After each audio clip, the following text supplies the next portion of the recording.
মাস্টারি করে এই ব্রিজে ছেড়াইতে পারে কি সাহস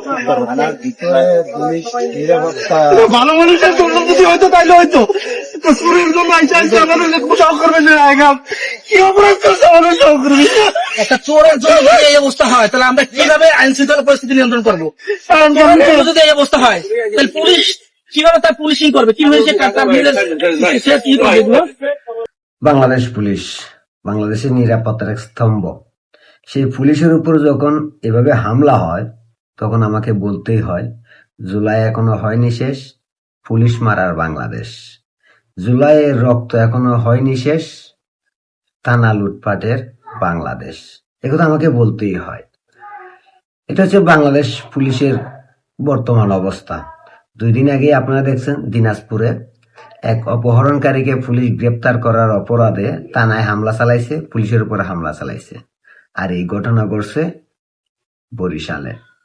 বরিশালে পুলিশ একজন চোর মাদক ব্যবসায়ীকে গ্রেপ্তার করছে, গ্রেপ্তার করে থানায় নিয়ে আসছে।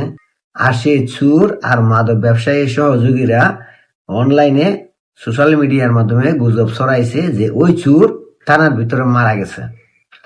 আর এই খবর শুইনা এই চোরের সাঙ্গ ফাঙ্গরা সবাই মিলে থানায় হামলা চালাইয়া এই পুলিশ সদস্যদের বেদর মারপিট করছে।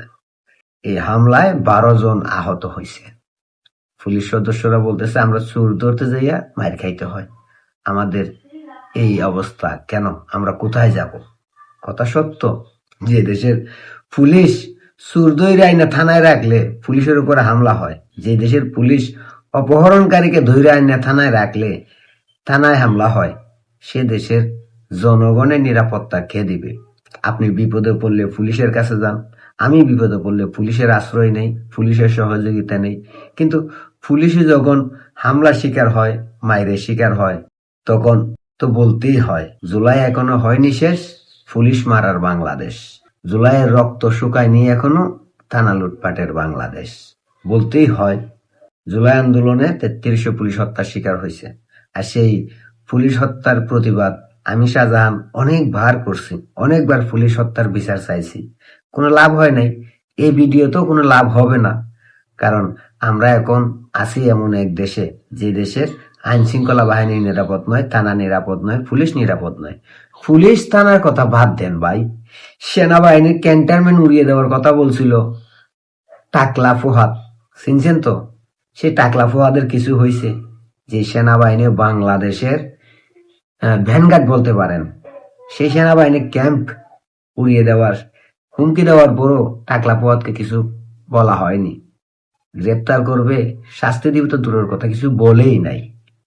এই যে 2 দিন আগে টাকলা ফুহাদ বললো যে ঢাকা বিশ্ববিদ্যালয় থেকে সুর, ডাকাত, বদমাইশ, লুচ্চা, দুর্নীতিবাজ, চাঁদাবাজ তৈরি হয়। টাকলা ফুয়াদের কথাই সত্য।